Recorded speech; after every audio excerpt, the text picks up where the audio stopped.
Saudações fraternas a você que nos acompanha a programação da FEB TV. Nós estamos iniciando mais um ESD na TV neste momento e nós estamos tratando nessa temporada sobre ciência espírita, é o nosso tema principal. Hoje nós conversaremos sobre qualidades dos fluidos. Poderá parecer para você um tema um tanto quanto técnico, mas você verá que o assunto tem tudo a ver com a nossa vida, a nossa vida no dia a dia mesmo. Então, nós estamos conversando hoje, convidamos aqui para estar conosco Maria Elizabeth Barbieri, a Beth, que é presidente da Federação Espírita do Rio Grande do Sul. Obrigado, Beth, por participar do nosso programa hoje. A gratidão é nossa, Carlos. Muito bom estar aqui. Obrigado. Nós temos também como debatedores hoje Ismael Costa, que é monitor do Livro dos Espíritos, na Federação Espírita Brasileira, em Brasília.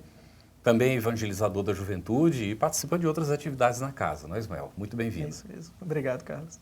Nós temos também Fábio Souza de Carvalho. Ele é diretor de unificação da Federação Espírita do Maranhão. Muito bem-vindo, Fábio. Muito obrigado por estar conosco aqui no programa. Carlos, também é uma alegria muito grande estar aqui.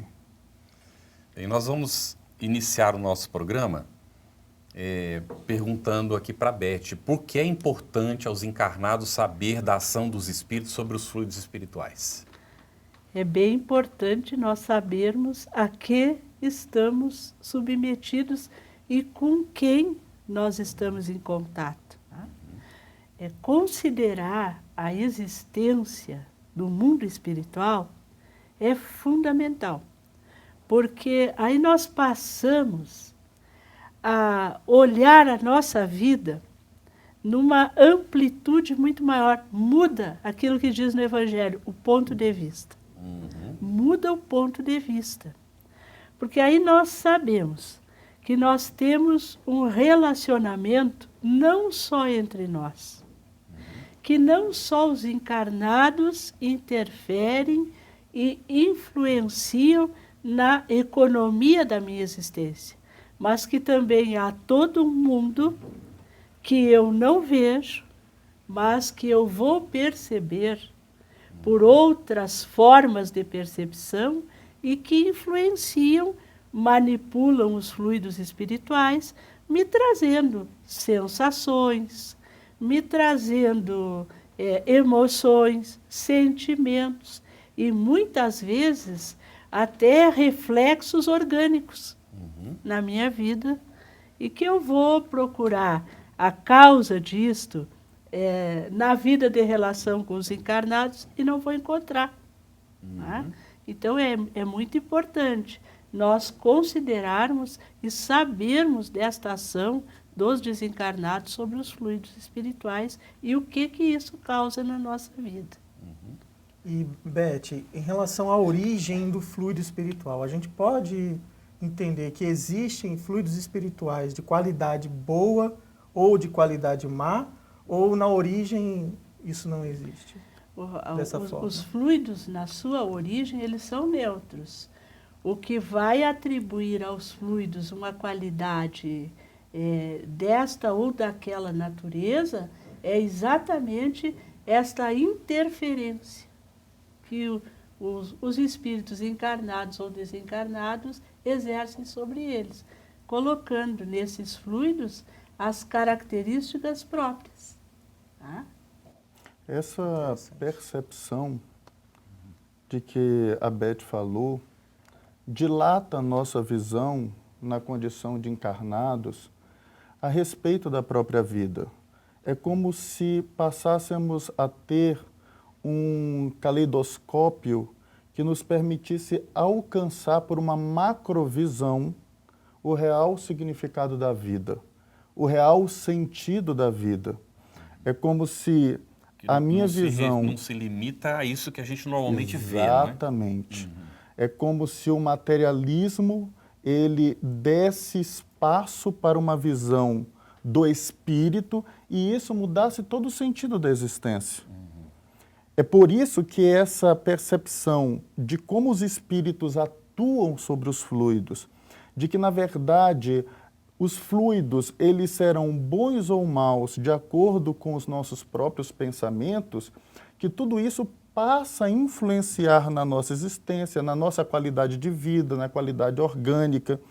e na compreensão de que tudo isso é muito passageiro, de que o processo reencarnatório tem um objetivo, de que essa relação ela é permanente com o mundo espiritual. Eu passo a olhar os meus filhos sob uma ótica diferente, os meus problemas sob uma ótica diferente. Então, de efeitos para a minha vida, muda tudo, por causa dessa macrovisão que a doutrina espírita nos oferece. Ou seja, a gente vai entender que quando, estando dentro de casa, a gente diz que perdeu a paciência, a gente diz que a paciência não se perde, não é? A gente tem ou não tem, não é? Mas vamos lá, a gente perdeu a paciência, emitiu aquela vibração de raiva por alguma razão, influenciou o ambiente da nossa casa, correto? Está prejudicando esse ambiente, não é? Bom, aí a gente pergunta, o que vai dar a característica dessa qualidade dentro do lar da gente? O que garante que o nosso lar, não é, vai ter uma vibração boa, vai ser positiva? Falando de cada membro da família, como é que a gente pode colocar isso? Bem, nós somos criaturas dinâmicas, né? E como nós vivemos ainda em um mundo essencialmente material, nós temos algumas emoções básicas que elas são necessárias até o nosso próprio equilíbrio, né? Um assomo de raiva, ele cria muitas vezes uma energização necessária para que no momento posterior eu possa refletir, enfim, e colocar a minha vida, as minhas ações num determinado contexto. O medo, o medo relativo de algumas coisas, eu preciso ter, porque senão fica temerário, a sobrevivência, né, vai para o espaço. Alegria, tristeza, tudo isso. Então, esses momentos passageiros, eles são naturais. Onde é que as coisas começam a se cronificar e começam a criar verdadeiramente ambientes ideoplásticos, ambientes espirituais diferentes?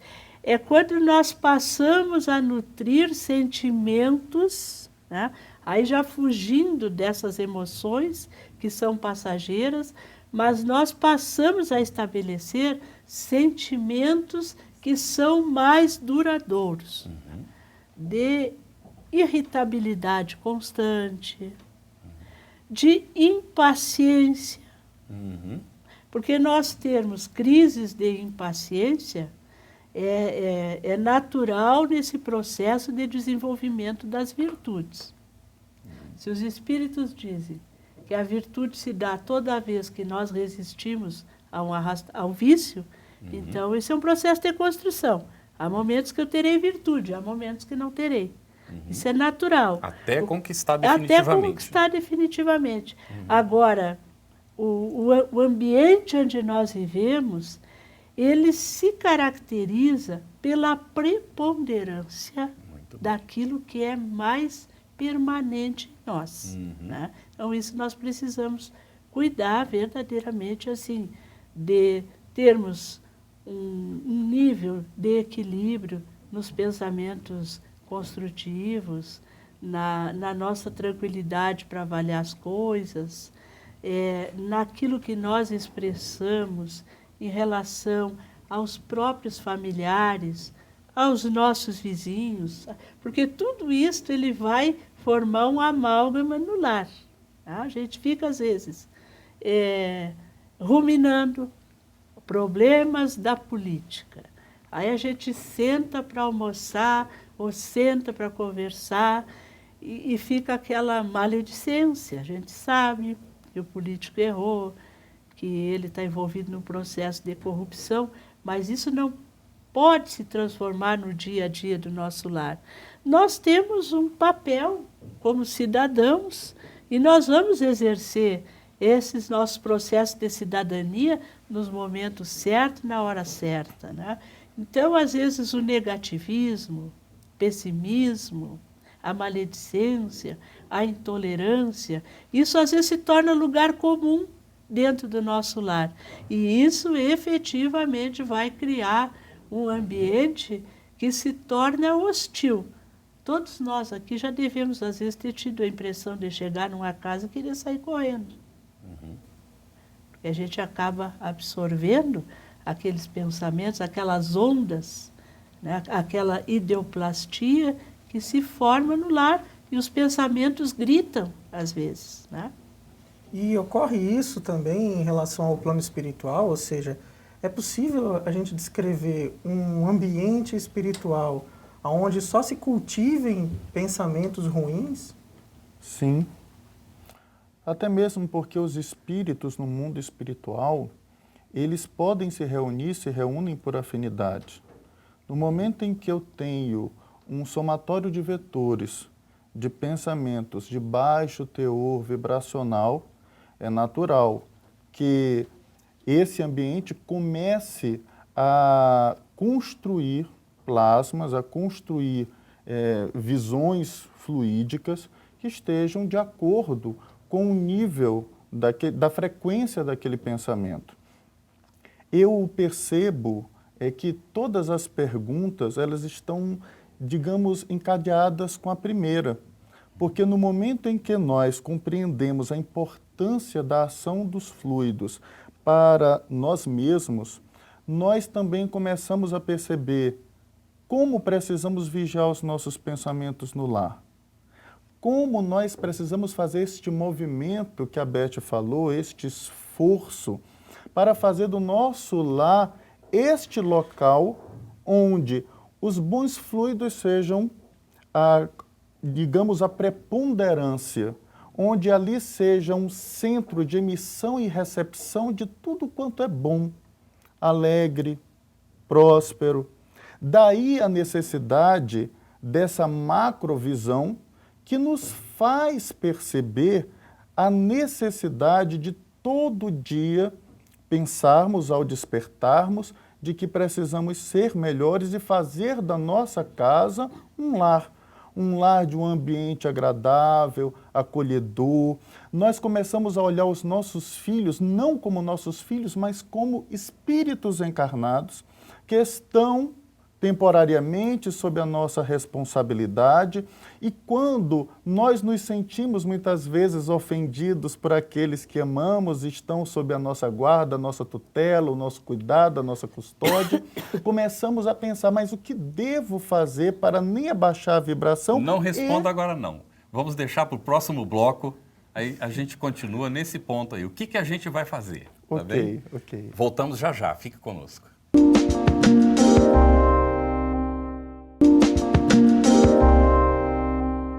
Retornamos com o ESD na TV. Nós estamos examinando a questão dos fluidos, não é? E a qualidade dos fluidos mais especificamente. No final do outro bloco, o Fábio estava bastante empolgado, comentando com a gente. A gente retoma aqui, Fábio, perguntando, né? Como é que é então que a gente vê os nossos filhos, afinal de contas, não é? Dentro daquilo que você estava colocando.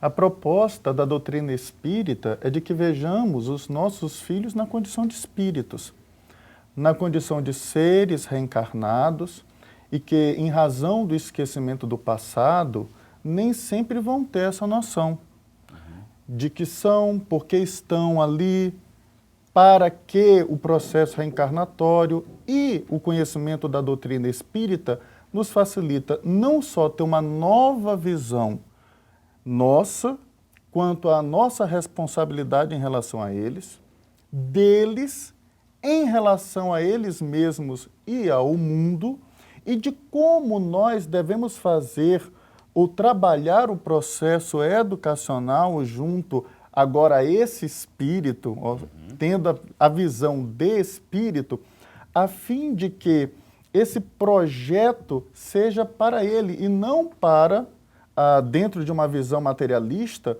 aquela criança que muitas vezes é vista. Ou seja, no momento em que fazemos isso, nós vamos deixar os métodos arcaicos de violência que eram utilizados como métodos de educação no passado e que se estenderam até em algum tempo para as instituições de ensino, passaram muito tempo nas casas, faziam com que esses ambientes vibracionais, quando o pai chegava zangado e que pegava o cinto e batia no filho e gritava, e toda uma violência doméstica fazia daquele ambiente um ambiente mais de tirania do que um ambiente de convivência, um ambiente de educação. Compreendendo o que nós fazemos vai repercutir nos fluidos e como esses fluidos eles vão se refletir em todos os presentes, em todas as pessoas que compõem aquele clã, a mudança de visão vai nos ajudar também a ter uma nova visão com o filho, com o esposo e a fazer da nossa casa realmente um ambiente de construção coletiva, de espíritos que estão progredindo juntos. Bem. Beth, nós estamos mergulhados, pelo que a gente está entendendo, num fluido que enche todo o espaço, né? Todo o ambiente onde nós estamos tem fluidos. Como saber se os ambientes que eu frequento, que eu moro, né, onde nós estamos, ele tem qualidades boas ou ruins?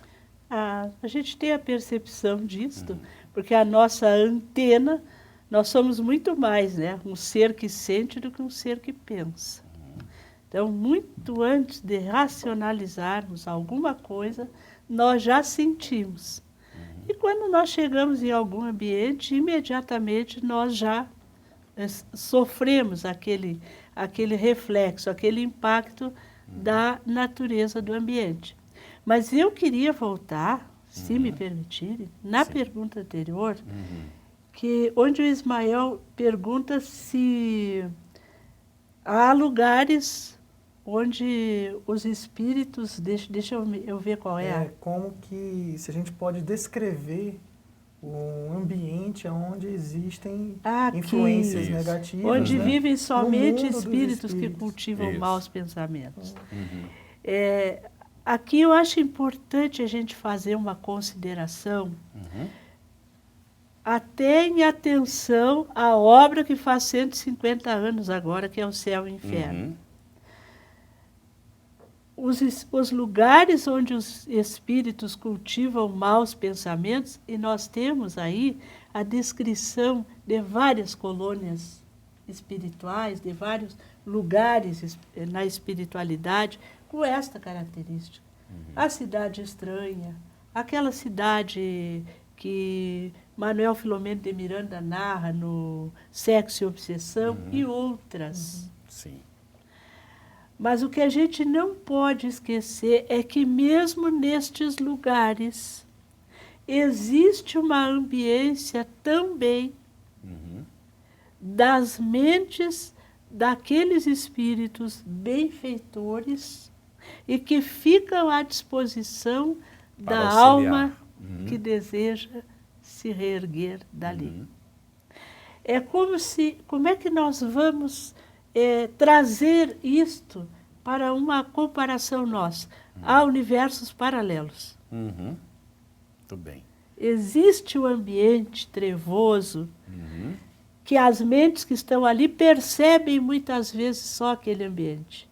Para elas, aquela é a realidade, que é o inferno explicado na obra O Céu e o Inferno. Quando ele diz, um espírito pode estar no inferno e o outro no céu, mesmo estando no mesmo lugar físico. Então, era só isso que a gente queria pontuar. A gente lembra de João Paulo II, né, que fez esse comentário. Ele disse, céu e inferno são mais estados de alma que propriamente lugares Francisco físicos. I também, né, também agora, já tinha. Francisco, agora. Muito bem. Então, voltando à pergunta que você me fez, como saber se os ambientes em que frequento ou moro têm qualidades boas para mim? E agora eu lembrei muito daquela assertiva que você fez. Às vezes, não é o bom que é bom para mim. O que é bom para mim no momento é aquilo que está nutrindo, muitas vezes, o meu vício. E a pessoa se sente bem naquele ambiente. E a pessoa se sente bem. Tanto que quando nós trabalhamos com processos obsessivos, né, simbioses graves, e que muitas vezes o obsessor e o obsidiado, eles são desvinculados, o outro sofre organicamente, e há casos na literatura espírita até de desencarnação. Isso. que é o caso de uma dependência tão grande É. do obsidiado em relação ao Isso. obsessor, não é, que leva a isso. Está descrito no livro, né, para quem quiser como referência, que é de Manuel Filomeno de Miranda, não é? E é Loucura e Obsessão. Loucura e obsessão. Exato, que tem esse Que caso. o menino é levado, Isso. isso, exatamente. E que é interessante que Bezerra de Menezes atua num Atua, centro de Umbanda, não é? Para isso, auxiliar aquela família. fantástica a obra, Muito exatamente. interessante. E para ratificar, confirmar mais esse posicionamento da Beth, do qual nós concordamos, nós podemos lembrar que no capítulo 3 do Evangelho segundo o Espiritismo, quando Allan Kardec faz a classificação dos mundos, ele diz que no mundo primitivo é quase nula a vida moral. Uhum. E mesmo sendo quase nula a vida moral, há necessidade de que espíritos venham a reencarnar nesses mundos Para primitivos ajudar a se elevar, né? para ajudarem a evoluir, elevar o mundo e também a si mesmos. Sim. E também nós observamos que a questão de você perceber a qualidade do fluido, para você dizer que um fluido é bom ou ruim, você precisa de um referencial. Uhum. E geralmente esse referencial é sua própria percepção. Uhum. Então, muitas vezes, aquele que é um ébrio, aquele que gosta de beber, ele não vai se sentir mal em um bar. Mas alguém que já transcendeu essa fase vai perceber o peso desses fluidos São No aquele afinidades, ambiente. né? daquele ambiente. Por isso, vai depender muito desse referencial.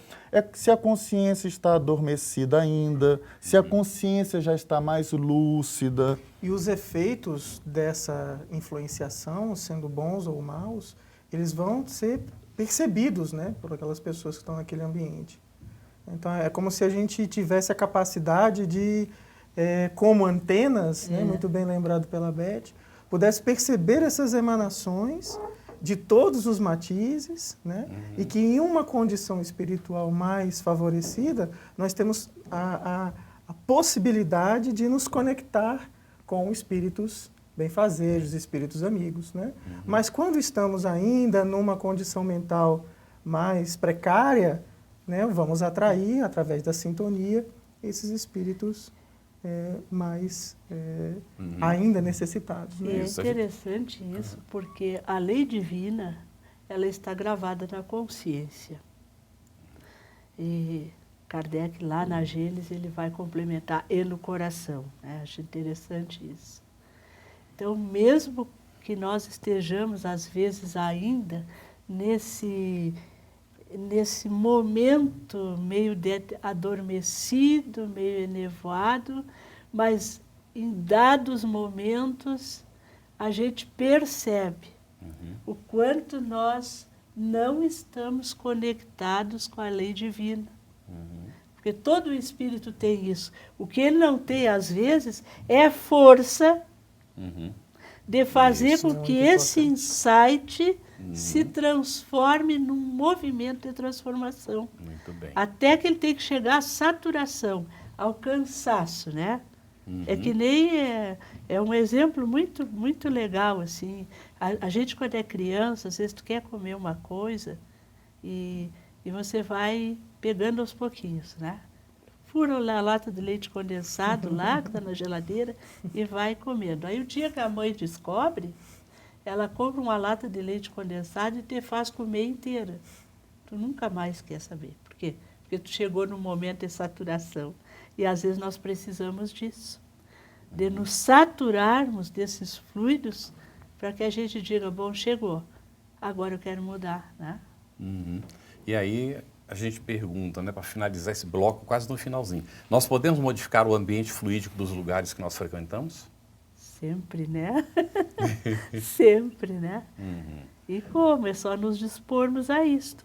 Porque a gente pode, às vezes nós vamos pensar assim, tá, mas o que adianta eu tentar modificar se as pessoas que estão lá não querem? Mas aí tem uma frase na Gênese que nós precisamos usar como bandeira. O bem é infinitamente superior. Então, Onde o bem se apresenta. se apresenta, é como abrir uma janela em um ambiente viciado. Esta bem. imagem também está lá em A Gênese, né? Uhum. O codificador é fantástico, Maravilhoso. né? Ele usa de uma maneira muito simples as coisas, né? Muito bem, muito obrigado, Beth e Fábio, que nós estamos chegando ao final do segundo bloco. Nós voltamos daqui a pouco, fique aí.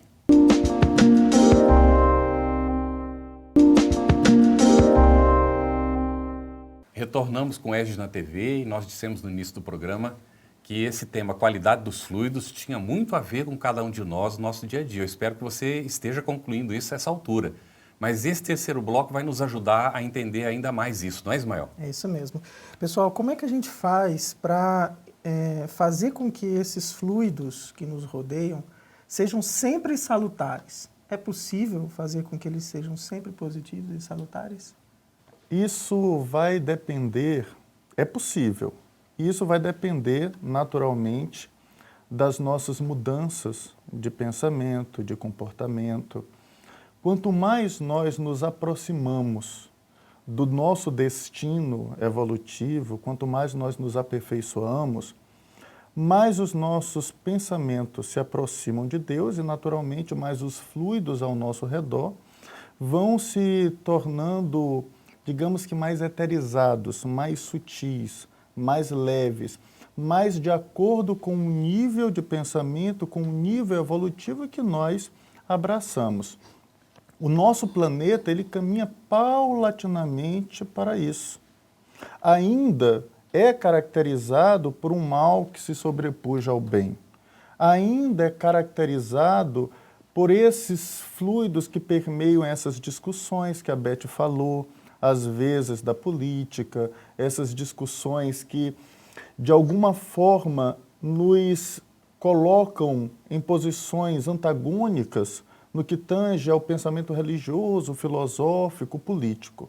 Mas à medida que nós adotamos uma postura espiritual, não de se colocar contra, mas a favor do Cristo, a favor do pensamento divino, à medida que nós diminuímos os nossos desejos no mundo, nos libertamos desses desejos, à medida que nós cumprimos mais a lei de Deus, mais esses fluidos serão positivamente manejados, manipulados, trabalhados.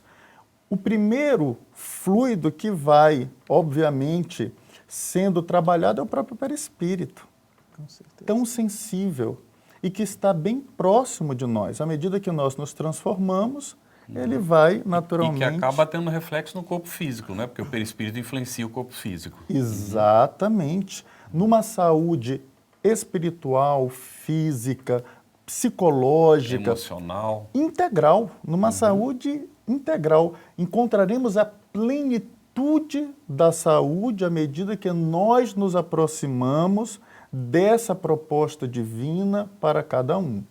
Essa é a forma que nós encontramos para que tenhamos, de fato, essa vida salutar, esse momento onde os fluidos, pelo menos ao nosso redor, sejam marcados pela sua sutileza, pela sua perfeição.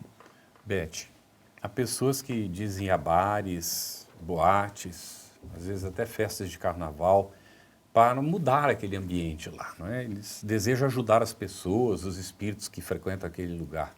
O que você comenta sobre o assunto à luz do espiritismo? Olha, o que a gente vê é que os espíritos benfeitores, quando eles vão a esses lugares, eles vão para prestar socorro. Né? Eles vão lá, retiram as pessoas, levam para tratamento, influenciam naquilo que é possível. Eu acho difícil, sabe, Carlos? No estágio em que nós estamos, ainda freados e extremamente limitados pela matéria, que nós possamos adentrar esses lugares. Acho que manter o equilíbrio em um lugar desses já é difícil. Já é um desafio. E ainda auxiliar as pessoas que estão lá e que sequer estão pensando em equilíbrio. E não estão pedindo e ajuda. não estão pedindo ajuda. Eu quero dizer uma coisa assim, ó. Eu acho isso, assim, uma desculpa, sabe? Uhum. E até como a gente diz lá no Sul, não sei se por aqui a gente diz também, meio esfarrapada, assim, Aham. né? Uma desculpa meio esfarrapada. Acho que pode haver uma boa intenção por detrás disto, mas se nós quisermos verdadeiramente auxiliarmos a higienizar esses locais e auxiliarmos estas pessoas, divulguemos corretamente as questões fluídicas, vamos trabalhar para disseminarmos boas posturas, né? Isso. Dentre as criaturas. Orar por essas pessoas. Orar, fazermos as nossas irradiações por Porque esses o pensamento locais, chega, não é? porque o pensamento chega mais rápido que o corpo, né? E em uma condição melhor, talvez. Então, creio que na visão do Espiritismo, que não condena, nem proíbe Nada. absolutamente Isso aí. nada, E não mas- julga, e não nos autoriza a julgar. né? E não julga. Mas nós estamos avaliando, assim, condições humanas, né? E posturas que são salutares, né, Fábio? Ou não. Tá? Muito bem. E nesse sentido, quando a gente passa a pensar na nossa casa, né, no nosso ambiente, no nosso lar, efetivamente, Ou no nosso trabalho. no nosso trabalho ou nos lugares onde estamos mais fortemente presentes, né? Como é que é possível a gente modificar as influências? Como é que é possível modificar os fluidos que estão ali sendo manipulados, né? Allan Kardec, ele diz em A Gênese, mais precisamente no capítulo 14, que um fluido mau é combatido por meio de um fluido bom. E essa assertiva do codificador, ela é interessante por quê? Porque, de fato, uma única vela é capaz de iluminar todo um túnel escuro. É da física. A escuridão não pode escurecer a luz. Só a luz pode iluminar a escuridão. Por isso, à medida que eu começo a cultivar bons pensamentos em um ambiente, por mais pernicioso que ele seja, aquele meu trabalho de autotransformação, de autoburilamento, à medida que eu concentro os meus esforços em uma transformação moral e, por conseguinte, cultivando pensamentos bons, um dia, 2 dias, 1 mês, 1 ano, 2 anos, 10 anos, eu vou perceber que o ambiente do meu local de trabalho mudou, que o ambiente do meu lar mudou, que o ambiente que eu frequento mudou, porque eu estou utilizando essa proposta de Kardec, utilizando um fluido bom, manipulado, consequentemente, por um pensamento bom, e, paulatinamente, esse mal ele vai fugindo, ele vai se dispersando, e esses fluidos, então maus, vão se transformando em fluidos bons. A prece é um instrumento, então, para a Sim. transformação? Se Kardec diz no Evangelho segundo o Espiritismo que a prece é um pensamento dirigido ao alto, naturalmente, um pensamento dirigido ao alto vai trazer os efeitos magnéticos necessários para a mudança também desse ambiente. E se nós cultivamos o hábito, a prática da prece no lar, somando os vetores dos pensamentos de todos os componentes da casa, é natural que uma força maior, somada ali de todos, gere até uma aceleração dessa mudança vibracional do lar. E é exatamente isso que nós somos convidados a fazer pela doutrina espírita. Concentrar esforços em nossa mudança, em nosso pensamento. Por quê? Porque isso, consequentemente, vai gerar uma mudança do ambiente, né? em que nos encontramos. Muito bem. Agora, Beth, vamos trazer mais para o terreno bem pessoal mesmo, não é? A pessoa está dirigindo o carro dela, por exemplo. Como é que ela pode melhorar a qualidade dos fluidos no entorno dela? A própria pessoa. Nós temos uma psicosfera, né? Que é a nossa túnica eletromagnética, André Luiz usa isso, né? Uhum. Túnica eletromagnética, que é formada pelas ondas expressas pelos pensamentos, pelas emoções, pelos sentimentos. Isso é a nossa plataforma onipresente. Eu gosto dessa terminologia usada por André Luiz, a plataforma onipresente. Ou seja, é a minha proposta de vida que eu carrego comigo. Uhum. Isso é fundamental, porque isso é percebido por aqueles que são afins, por aqueles que me hostilizam, por aqueles que me protegem, por aqueles que me observam. Então, mudar o entorno, isso está muito associado aos testemunhos que nós damos na vida. Porque é claro que tudo começa no nível do pensar, mas se consolida no agir. Muito bem. Então, a maneira que nós vamos agindo bem, nós vamos sensibilizando. Uhum. E isso vai mudando o entorno. Muito bem. Então, nós mudamos com os nossos pensamentos, sentimentos e ações. Obrigado, Beth, agradecemos muito. Obrigado, Fábio, pela participação. Obrigado, Ismael. Nós terminamos aqui o nosso ESG na TV hoje. Fique conosco em nosso próximo programa.